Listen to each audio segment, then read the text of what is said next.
Hey, everybody. Got some mail to share with you this afternoon. Before we get into the mail, I'd like to kind of do a little remembrance of two guys that I've gotten through the TTM recently. The first one is going to be Mr. Lee Elia. He was a manager for the Chicago Cubs, and he was a coach for the Philadelphia Phillies and their organization for quite a while. It says there he had pretty strong ties to the Phillies organization. I think all those managerial records right there, Spartanburg, Reading, Oklahoma City, I think those are mostly with the Phillies. And then he seen that long season he's got there with the Cubs. And we'll see here his major league career, very brief major league career. But one of the reasons why I got on to sought out Mr. Elia's autograph is because he was free. But also I thought it was kind of cool to get one after it was celebrating like his rant that he had with the Chicago media. And at the time, Lee Elia didn't like his how the fans were treating the players, the Cubs players, and everything like that. And he went on an epic, and I mean truly an epic rant on his distaste of the Chicago Cubs fan base at the time and everything like that. If you find it on YouTube, you'll get a good laugh out of it. But I mean, it's definitely a good little. He gives the Chicago fans their money's worth with that one and everything like that. So Lee Elia passed away here recently, but also a guy who's getting celebrated. I think it's going to be this weekend at Cooperstown. Mr. David Parker.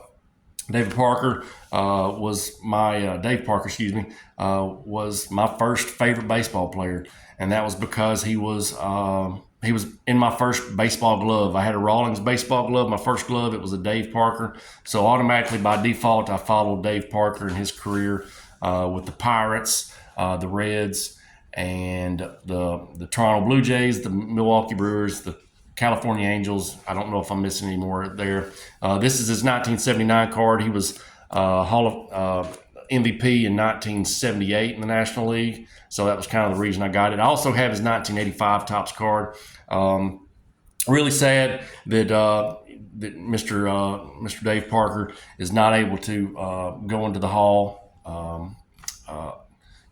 Living. I think that the Baseball Hall of Fame has got to get some of this stuff right and got to put some of these petty like things aside, whether it be Shoeless Joe Jackson or Pete Rose or Dave Parker and his association with the Pittsburgh drug trials. They got to do away with all this stuff and not let this type of stuff happen where these guys are posthumously getting inducted into the Hall of Fame and everything like that. But so anyhow, that goes out to Lee Elia and Mr. Dave Parker there.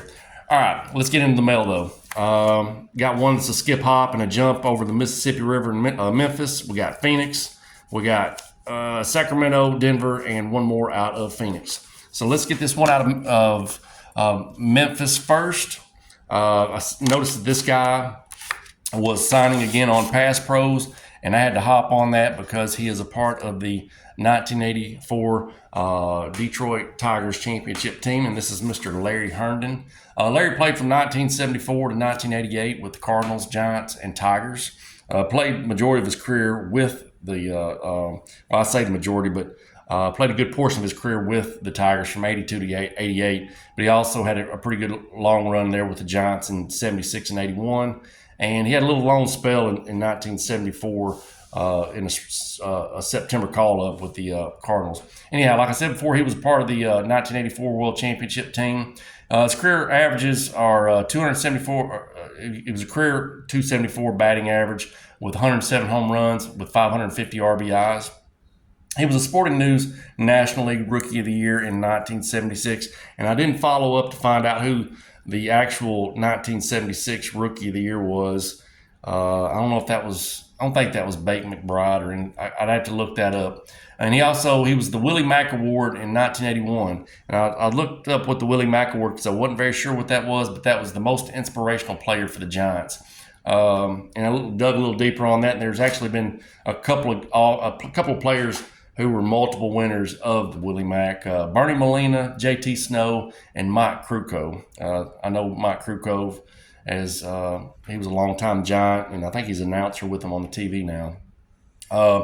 After Larry's playing career was over with, he was a hitting coach for the Detroit Tigers from 1992 to 1998.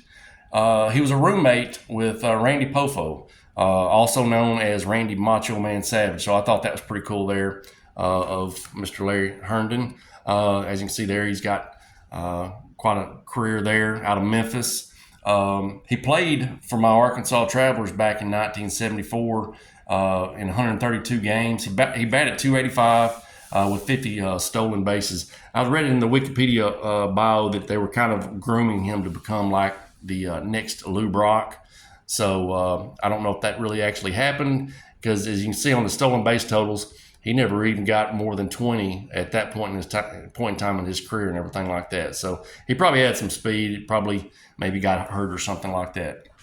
Caught the final out of the 1984 World Series. During the 84 playoff run, he batted 300 for the Detroit Tigers. Like I said, got this through Pass Pros. I don't think he had been signing. He started signing again. This was for $20, and that's number 396 out of the Topps baseball set. All right, next one out of Phoenix. This is another kind of cool one right here. This is of Mr. John Butcher. And what makes this one cool is the fact that John Butcher hadn't been signing his mail for quite some time. And then all of a sudden, there was a guy who had a return, and the return was almost like, it was like 20 plus years old. And I was like, well, shoot, if he's going to start signing again, I'm going to try to send him something. I sent him something to, I think, Minnesota first, and I got a return to sender, and I found another address that was in Arizona, and I got this beauty back of Mr. John Butcher. John played from 1980 to 1986 with Texas, Minnesota, and Cleveland. He had a career win-loss of 36 wins with 49 losses and a 4.42 ERA. He had 23 career complete games along with 6 shutouts. Now, if you'll see here on this card here, 1984, which reflects these stats, this was his best year, really. He was 13-11 with 225 innings pitched. Looks like he pitched, is that 8? I think that's 8 complete games, and he had him a shutout there and stuff. So that's about all that I have on Mr. John Butcher, but I thought it was really cool that he started signing his mail again and everything like that. And it looks like he's actually in this picture here giving an autograph to the fans and stuff. So really cool to get this Minnesota Twin card of Mr. John Butcher. All right. Now, that's all I got of the 1985 top set, and that makes that actually 396 while I'm talking about numbers. Let me get these propped up here a little bit. All right. There we go.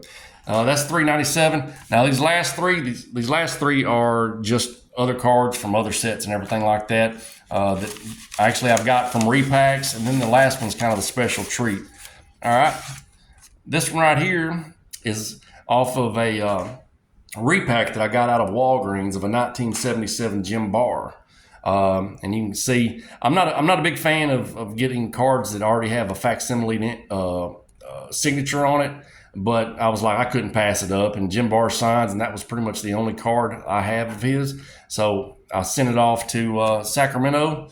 I actually thought it was another card from the 85 top set, and so I forgot to even send it to this guy.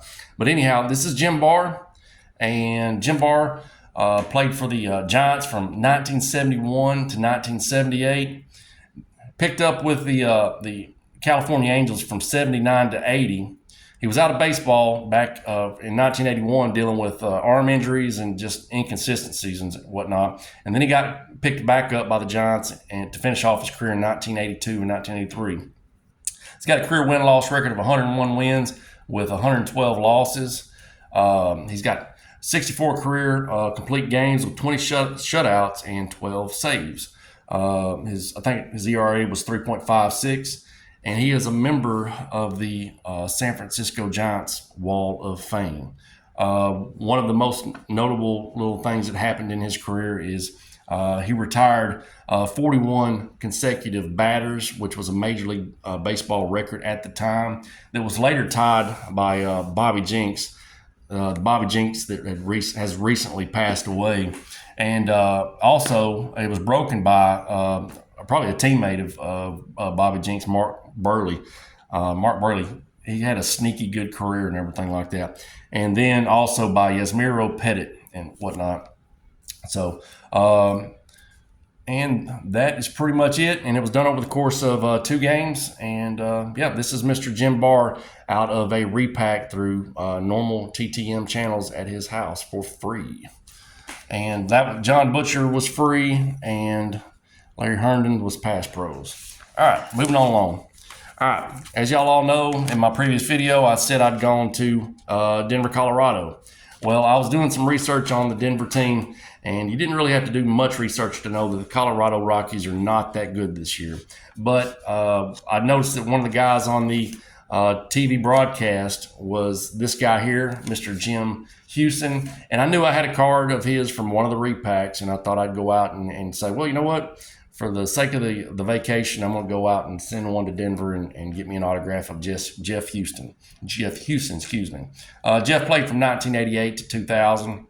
He played for the Expos, Rangers, Orioles, Brewers, Mariners, Angels, and the Cubs. He is a career .234, has a career batting average of .234 with 8 home runs and 150 RBIs. Probably the most notable fact that I was able to kind of extract from his Wikipedia and Baseball Reference was he was the third baseman in Cal Ripken's 2,131st consecutive record game, I guess breaking Lou Gehrig's record there. So I was watching a Rockies game on Major League Baseball, my Major League Baseball pass that I have, and I was like, you know what, I'll just send off a card to Jeff and everything like that. So this was free to Denver, and it took about 10 days or so. All right, y'all. This last one's a pretty special one. It's for me a little bit. It's out of Phoenix. This guy had just started signing his mail, and it was for free. And it was kind of, at first I was like, man, I'm never going to get on that, because you see guys start signing, and you think to yourself, well, I'm going to miss out, and his mail's going to stack up on it, and I'll never get it. And that wasn't the case. I was able to get this one here of Mr. Mark Grace, and I got this for free, y'all. I got this for free. And this is his I believe this is 1990 Bowman here. Is this 90? I can't see. I think that, yeah, this is his 1990 Bowman here of Mr. Mark Grace. I think it was for free, if I remember correctly. I may have slipped him some money, to be honest with you, just to kind of assure myself that maybe I got the signature. But this is Mark Grace, who played from 1988 to 2003 with Chicago from 1988 to 2000, and then on the back end of his career with Arizona from 2001 to 2003. Career batting average of .303 with 173 home runs and 2,445 hits. Mark was a 3-time All-Star, a 4-time Gold Glove Award winner, and he was a member of the Arizona Diamondbacks team that beat the Yankees in 2001. During that playoff run, Mark batted .286 with 14 hits, 1 home run, and 4 RBIs. Other little tidbits about Mark's career is he was a 24th round draft pick in 1985 out of San Diego State. You just don't see 24 round guys just make it to the majors anymore. They don't even have 24 rounds in the draft anymore. And he led the NL in doubles in 1995 with 51, which I think that's just a crazy huge number. Another thing that I remember about Mark Grace is the fact that he wasn't a batting glove guy. He didn't go up there with a whole bunch of armor. I mean, he just went up there. He had the bat in his hands, no batting gloves, and all the armor those guys put on or anything like that. And he just went up there and hit and stuff. And a lot of fond memories of watching him on WGN as a kid. And that 1989 Chicago Cubs team was a lot of fun to watch, and it's almost a heartache to watch. Watching like Mitch Williams and whatnot when he was in the game. So really happy to get this one of Mark Grace for a relatively cheap price. He's actually got a private signing going on like right now, and it's going to be pretty expensive. But I sent this to his house and got it signed. So feel really good about this, about Mark Grace off of 1990 Bowman. Well, folks, that was a little long of me. Not normal of me to run that long, but I just had to share those with you. Like I said, I'm about three cards away from the 1985 top set, and after that, I'm gonna shut it down, y'all. It's been a lot of fun doing this, but I'm going to just kind of shut it down and focus on maybe some other hobbies or something like that. Maybe read a book or something like that. All right, folks. I appreciate y'all watching, and y'all take care. Bye.